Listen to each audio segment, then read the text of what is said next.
The importance of cultivating a good relationship with others. If you somehow discover that your parents will die tomorrow, what would you most want to say to them today?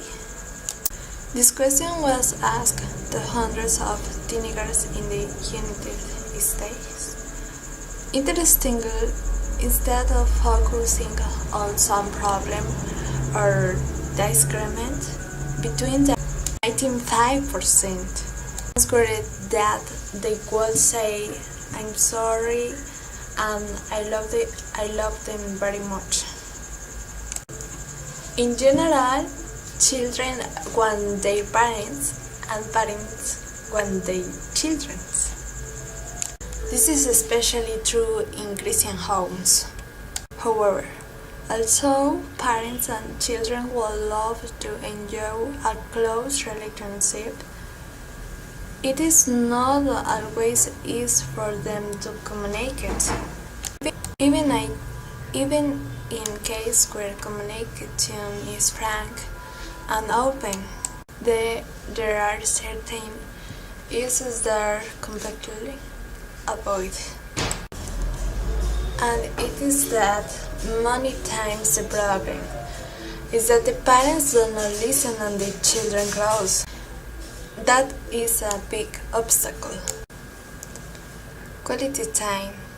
Spending quality time with the family is extremely important for the physical development of the children, so as intellectual, but above all for their affective and emotional development.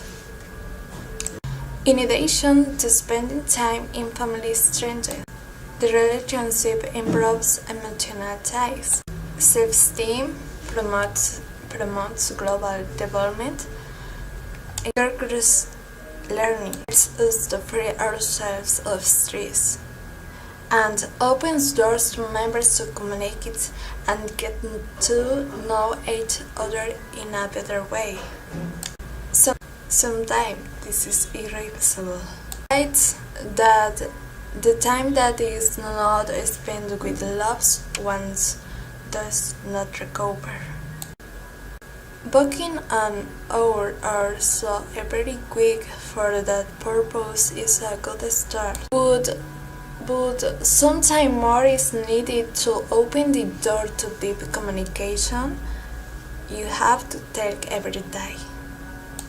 A good way would be, for example, before the children leave for school, the parents could say something encouraging, as well as analyze with them the text of the day or make a prayer together. That can make them have a much better day.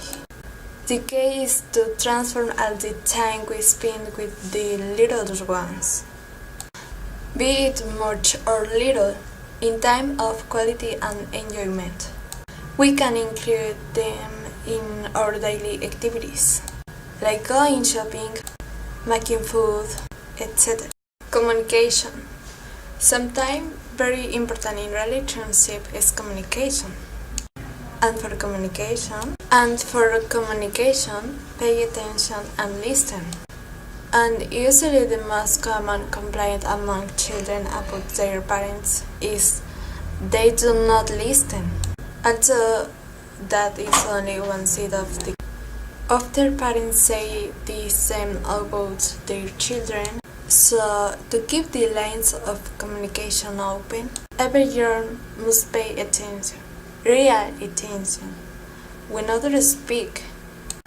And it is that one of the causes for what the communication suffers is because the receiver of the message is more ready to respond than to listen. It is already comparing the answer before finishing listening. For example, they hear but they do not attend, and between hearing and attending, there is a big difference. Is a willingness to listen is necessary. Remember this, dear brothers, be more willing to listen than to speak. James 1:19. attention to the children, listen to the parents. Proverbs 4:1-6 tell us how important it is for children to treasure the teachings and advice of parents. And is that as young people will begin the path of life, we need advice and teachings from wise and experienced people. And what better than our own parents? Many teenagers want their parents to advise them, but if parents do not take them seriously, they will look for some kudos, even if they have less experience. That is why it is important that they attend to their children, that they are willing to listen with the understanding to their children, no matter what the topic is. And they will probably open their hearts and accept their guidance. On the other hand, children should try to be honest with their parents, open their hearts, taking advice of the advice they give them and benefit from their wisdom. Obedience. Another point is to obey as children that we are. Proverbs 1:8. Everything is better if each member fulfills its role in the family. Obedience is something that has to be learned. No child is born obedient. So, the basic rule for children is to be obedient to their parents. When the children are living under the same roof as the parents, they are obligated to obey the parents, regardless of their age or the preparation they have or the occupation they have. The only way for children to be obedient is by learning obedience. And this truth is illustrated throughout the book of Proverbs. In the book of Proverbs, we find all the necessary elements to develop correct relationship between people. And because this is learning in childhood, this book has been designated as a series of lessons for parents to teach their children. It is something that will be truly useful for children will be to read and study the book of Proverbs. And it is that Solomon speaks from his own experience. He obeyed his father and his mother and keeps very good memories of them. His obedience made his life full of purpose and meaning. In addition, if you have already practiced the above points, we will realize that it costly to be obedient when one feels loved and there is good communication. Respect and prudence. Respecting the family is of importance because it allows unity, harmony, and above all tolerance. One of the values that allows us to build peace in family and therefore in society. One of the values that allows us to build peace in family and therefore in society.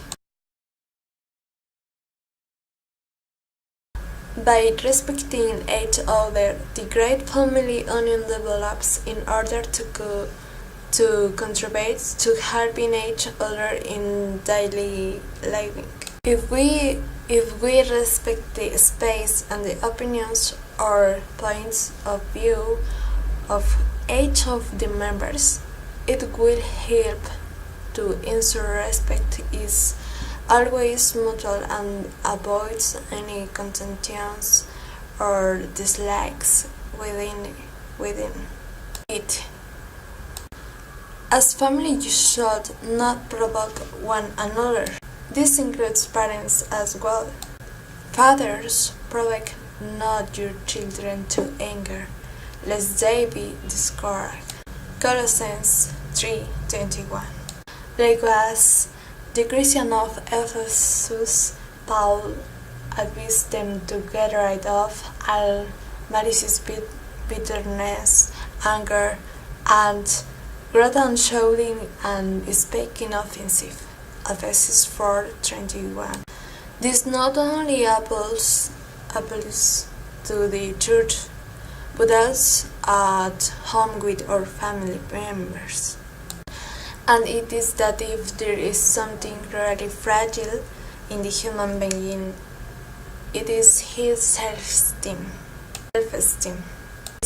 It is easy to break without much effort, especially when we do not measure what we do or say.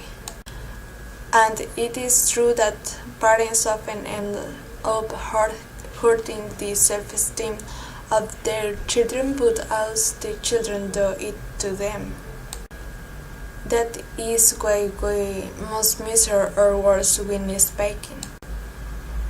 And we must cultivate patience, gentleness, and self-control, which are aspects of the fruit of the Spirit, will help us to remain calm even when under pressure. Galatians 5:22-23. Conclusion. A well-educated person with confidence, security, kindness, and courtesy comes mainly from the roots as they grow. His family. They are the ones who shape the children. That's why the family is so important. Parents who provide not only material and economic, but also good communication, the environment, and love and affection will help the child to have a better development. The family is indispensable, and it works much better with a good communication and relationship between the members. Of course, everyone wants an excellent relationship between parents and children. Is one of the biggest concerns and expectations we make. We all aspire to get along. This is sowing and then harvesting. If we sow good seeds, healthy, of the best quality, and then take care of it with dedication and love, we will surely reap good fruits. But this I say, he which soweth sparingly shall reap also sparingly, and he which soweth bountifully shall reap also bountifully. 2 Corinthians 9:6. Thanks for watching and for your patience.